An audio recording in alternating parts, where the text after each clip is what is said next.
Olá, queridos amados irmãos, a graça e a paz do nosso Senhor Jesus. Eu sou a missionária Alessandra Rocha, do canal A Verdade que Fortalece. Este canal foi criado para estudarmos a Bíblia Sagrada verso a verso, o texto em seu contexto, com a finalidade de alcançarmos maior entendimento da vontade de Deus para as nossas vidas e para que possamos edificar e fortalecer a nossa fé. Estamos na 11ª aula da Epístola aos Filipenses, carta na qual se apresenta como um grande estandarte da alegria que transborda em meio da dor, em que nós a intitulamos de O Incentivo à Alegria de Viver em Cristo, o nosso recurso triunfante. Iniciaremos o estudo da unidade 3, Admoestações contra o erro, e os assuntos que abordaremos hoje em nossa aula são o privilégio de Paulo, a inutilidade da lei e o valor de Cristo, que está em Filipenses capítulo 3, versículo 4 ao versículo 11.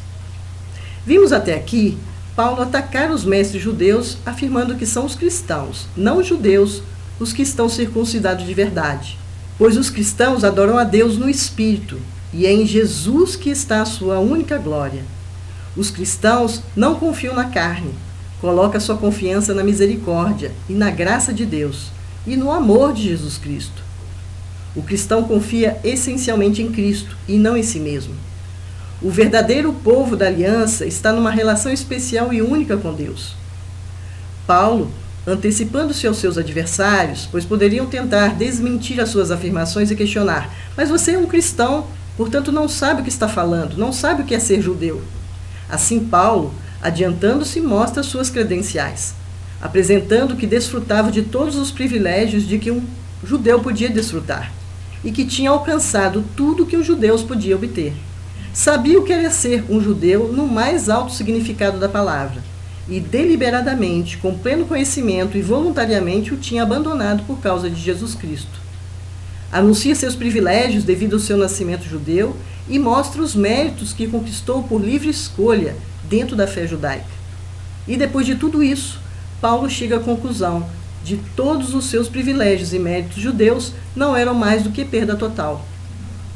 O problema enorme e fundamental da vida é entrar em comunhão com Deus e estar em boas relações com Deus. Não ter Deus em desconsideração e nem esquecer, não temer a Deus nem escapar dele, mas sim estar em paz, em amizade e em comunhão real com Deus. E essa comunhão essencialmente vem através da justiça por Jesus Cristo. Por meio da forma de viver, da conduta, do espírito, do coração e uma atitude para com Deus, aquilo que Deus deseja. A lei, para se alcançar isso, é impossível, é um desperdício, é um esterco. Basta a alegria da suficiência do conhecimento de Cristo e da sua aceitação, da graça de Deus para estar em paz com Deus. O que significa conhecer Cristo, então? Paulo já falou da excelência do conhecimento de Cristo e do valor superior deste conhecimento. E ele volta para este pensamento e esclarece com mais precisão o seu significado. Esses são os assuntos que abordaremos hoje em nossa aula. Mas antes do estudo, quero informar os irmãos que na descrição desse vídeo vocês encontram a bibliografia, que é a lista dos autores e teólogos que nós consultamos para realizar as nossas aulas. E também esclarecer a todos que vocês podem encontrar a lista de todas as aulas disponíveis no canal A Verdade que Fortalece, de uma forma rápida no YouTube, que é através do hashtag AVF Alessandra Rocha, tudo junto, entre aspas e em letra minúscula. E quero pedir a vocês que deixem os seus comentários, as dúvidas, sugestões e participem das nossas aulas. É importante para nós, estamos aprendendo e crescendo ao longo dessa obra, buscando semear a palavra de Deus com simplicidade e objetividade. E peço a vocês que também orem por esta obra e por todos os participantes, e não se esqueçam de divulgar o canal para que juntos possamos evangelizar e fortalecer vidas com o estudo da palavra de Deus. E dito tudo isso, vamos orar para dar início à nossa aula de hoje. Pai Celestial, diante das Tuas faces nos apresentamos, que nossa mente esteja cativa e focada durante este estudo, a Tua palavra, e ao agir do Teu Espírito Santo, para iluminar a nossa compreensão e acolher essas verdades, a fim de que possamos colocar em prática em nossa vida. A exemplo de Paulo, glorificar seu gracioso nome. Nós te pedimos, nós te agradecemos e nós te louvamos em nome do Senhor Jesus. Amém.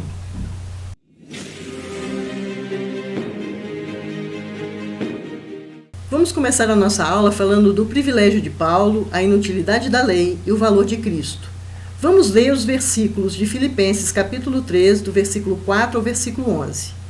É verdade que eu também poderia confiar na carne. Se alguém pensa que pode confiar na carne, eu ainda mais. Fui circuncidado no 8º dia, sou da linhagem de Israel, da tribo de Benjamim, hebreu de hebreus, quanto à lei, eu era fariseu. Quanto ao zelo, perseguidor da igreja, e quanto à justiça que há na lei, irrepreensível. Mas o que para mim era lucro, isso também considerei perda por causa de Cristo. Na verdade, considero tudo como perda por causa da sublimidade do conhecimento de Cristo Jesus, meu Senhor. Por causa dele, perdi todas as coisas e as considero como lixo para ganhar a Cristo e a ser achado nele. Não tenho justiça própria, o que procede de lei, mas aquilo que é mediante a fé em Cristo, a justiça que procede de Deus, baseada na fé. O que eu quero é conhecer Cristo e o poder da sua ressurreição, tomar parte nos seus sofrimentos e me tornar como ele na sua morte, para, de algum modo, alcançar a ressurreição dentre os mortos. Vamos aqui destacar o que Paulo falou nessas passagens bíblicas. A ética da graça em Cristo. O destaque está nos privilégios e méritos de Paulo, utilizando como argumento contra os judaizantes. O privilégio eclesiástico, de nacionalidade e ancestral. O mérito de ser hebreu de hebreus, quanto à lei fariseu, e quanto ao zelo, perseguidor da igreja. E quanto à justiça que há na lei, irrepreensível. Vou destacar também a excelência e a grandiosidade do Evangelho. O que significa conhecer a Cristo, o poder da sua ressurreição, a participação de seus padecimentos e estarmos unidos nele. Isso é que destacaremos hoje em nossa aula. Vamos começar. Os adversários de Paulo, os falsos mestres judaizantes, têm sua confiança repousadas nos símbolos, a lei, contemplando as sombras, enquanto Paulo afirma que a nossa confiança está pautada na substância, em Cristo. Paulo notifica a esses judaizantes que ele tem motivo de gloriar-se caso fosse inclinado a imitá-los, e se essa prática defendida por eles fosse ilícita, porque possuía as mesmas bases para a ostentação que eles. Assim, Paulo lista seus privilégios como judeu. Mostra para eles que sabia o que era ser judeu e deliberadamente abandonou esses atributos por causa de Jesus Cristo. Mas que privilégio eram esses que Paulo aponta? O primeiro privilégio é eclesiástico. Paulo era circuncidado ao 8º dia, demonstrando que não era judeu prosélito, isto é, que foi atraído pela religião e se converteu depois ao judaísmo. Pelo contrário, ele era um judeu legítimo, havia cumprido o rito conforme a lei que está em Gênesis capítulo 17, versículo 12, e em Levítico capítulo 12, versículo 3, que fala da circuncisão ao 8º dia. Ele não recebeu a circuncisão depois de adulto, mas alguém que nasceu na mais pura fé judaica. O segundo privilégio é de nacionalidade. Ele era da linhagem de Israel, não por adesão religiosa, mas judeu por direito de nascimento. Paulo pertencia ao povo eleito, o povo do concerto, o povo exclusivamente privilegiado. O terceiro privilégio é ancestral. Paulo era da tribo de Benjamim, descendente do único filho de Jacó que nasceu na terra prometida. Única tribo que se manteve leal juntamente com a tribo de Judá. Dessa tribo procedia o primeiro rei de Israel, que é Saul. Depois disso, Paulo começa a listar seus méritos. O primeiro era hebreu de hebreus, puro sangue. Falava a língua hebraica, conforme está em Atos, capítulo 21, versículo 40. Embora nascido na terra pagã de Tarso, foi para Jerusalém e educou-se aos pés de Gamaliel, como está em Atos, capítulo 22, versículo 3. Ele não era apenas um judeu helênico, um judeu atrelado à mais pura tradição judia. O segundo mérito era quanto à lei. Ele era fariseu, um grupo mais zeloso pela lei e tradição religiosa judaica. Os fariseus não eram patriotas como os zelotes, nem radicais como os saduceus, nem políticos como os herodianos.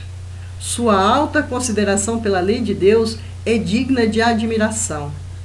A falsa interpretação dos fariseus levou-os a se colocarem como inimigos de Cristo. Jesus os chamou de hipócritas e presunçosos, nércios e cegos, serpentes e raça de víboras. O terceiro mérito era quanto ao zelo. Era perseguidor da igreja. Para um judeu, a maior qualidade religiosa era o zelo. E ao demonstrar esse zelo ardente por Deus, perseguiu a igreja de Cristo. O quarto mérito é quanto à justiça que há na lei. Era irrepreensível, o que significa não pecou por omissão no cumprimento da lei. As exigências ele cumpria completamente, estava à margem da reprovação. Dessa maneira, Paulo expressa suas qualidades. Era um judeu tão leal que nunca esqueceu a língua hebraica.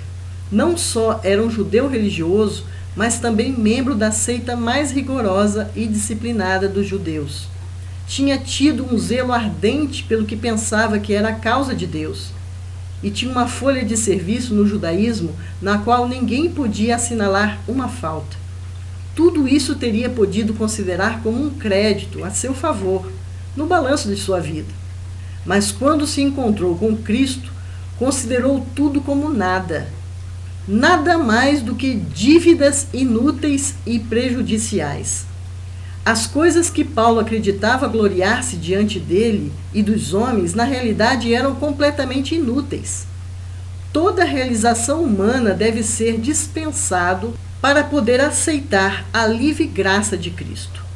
Paulo despojou-se de toda a pretensão de honra para poder aceitar, na mais completa nudez e humildade, a misericórdia de Deus em Cristo Jesus. Assim, Paulo demonstra aos judaizantes que tinha direito de falar. Não condena o judaísmo de forma como alguém que não tem conhecimento e experiências pessoais. Tinha vivido o judaísmo em sua máxima expressão e sabia que era nada em comparação com a paz e alegria em Cristo. Sabia que o único caminho capaz de alcançar a paz para com Deus era abandonar de uma vez para sempre o caminho da glória humana, para aceitar o caminho da graça. Dessa forma, Paulo chega à conclusão de que todos os seus privilégios e méritos judeus não eram nada mais que perda total. O problema enorme e fundamental da vida é entrar em comunhão com Deus, estar em boas relações com Deus. Não ter Deus em desconsideração, nem o esquecer. Não temer a Deus, nem escapar dele, mas sim estar em paz, em amizade e em comunhão real com ele. Ser justo significa estar em justa relação com Deus.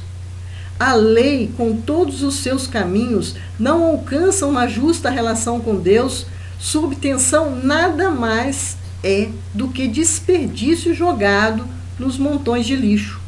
Dessa forma, Paulo renunciou a edificar sua própria vontade e bondade, renunciou à forma pessoal de obter essa relação justa com Deus e a chegou a Deus em humildade de atitude de fé, como Jesus.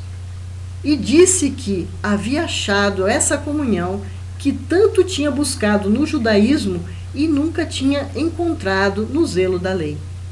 A justa relação com Deus não se baseia na lei, mas na fé em Cristo Jesus. Ninguém a obtém, Deus a dá.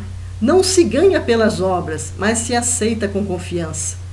O pensamento fundamental dessa passagem é a afirmação da inutilidade da lei e a triunfal suficiência do conhecimento de Cristo e da aceitação da graça de Deus pela fé, para estar em paz com Deus, aquilo que tanto os judeus e Paulo buscavam através da lei e não alcançavam. Mas o que significa conhecer a Cristo?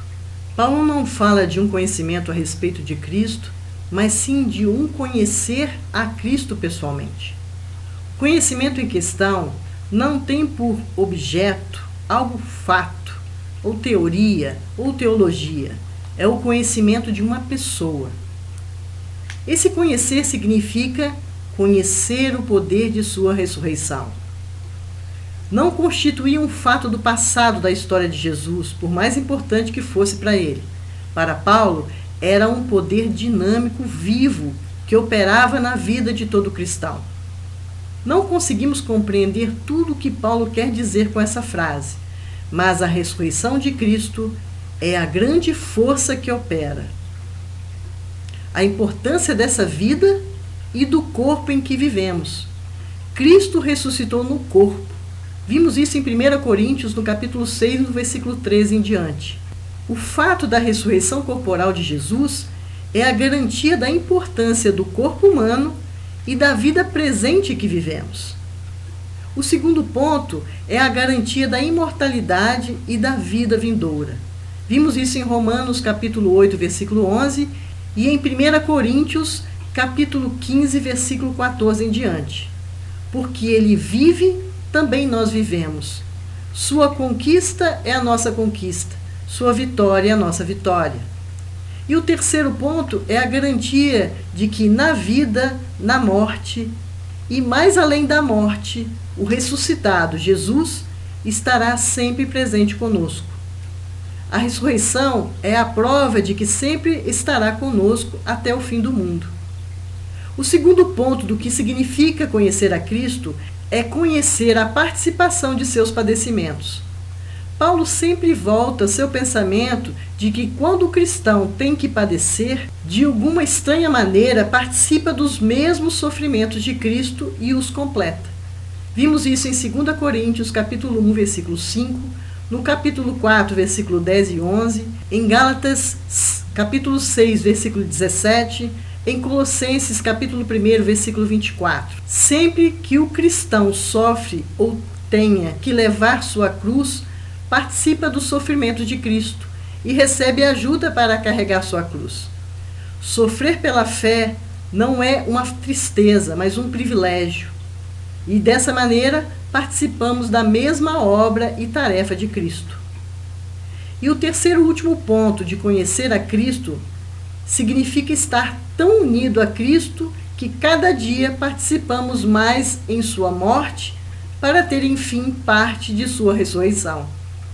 É identificar-se tanto com Cristo que participamos de sua mesma experiência, comportar-se como ele comportou, levar sua cruz, morrer sua morte e finalmente viver a vida que ele vive para sempre.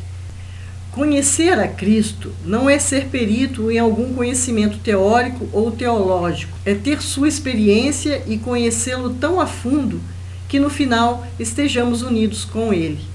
Como estamos com aquela pessoa que amamos na terra através do casamento, por exemplo. E que assim como participamos das experiências com essa pessoa, participamos também das de Cristo.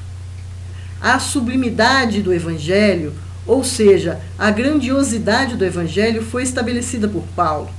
Vimos o poder do Evangelho, que a pessoa de Cristo é mais importante do que os rituais religiosos, que o amor de Cristo corrige nossas prioridades, o conteúdo do Evangelho, que demonstra a justificação que é a obra de Deus por meio de Cristo e é recebida pela fé. Ser cristão não é apenas ter na mente um íntimo relacionamento com Cristo. Esse íntimo relacionamento implica a apropriação do poder da vida sobre a morte, implica a participação de enfrentar o sofrimento e a morte e implica a gloriosa expectativa da vida futura. Com esse comentário, queridos, chegamos ao fim da nossa aula de hoje e passemos às nossas considerações finais. Vimos até aqui que o culto cristão não é questão de ritos ou observância de detalhes e prescrições legais. O culto cristão é questão do espírito e o coração. Em Jesus está a nossa única glória, e o cristão não confia na carne nem no mérito humano. O cristão deve despojar-se de toda pretensão de honra para poder aceitar, na mais completa nudez e humildade, a misericórdia de Deus em Jesus Cristo. O único caminho rumo à paz é abandonar de uma vez para sempre o caminho das realizações humanas para aceitar o caminho da graça. Paulo revela que a relação justa com Deus não se baseia na lei, mas na fé em Jesus Cristo. Ninguém a obtém, Deus a dá.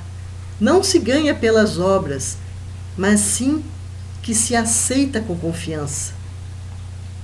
O pensamento fundamental dessa passagem é a inutilidade da lei e a suficiência do conhecimento de Cristo Jesus e da aceitação da graça de Deus para estarmos em paz com Deus.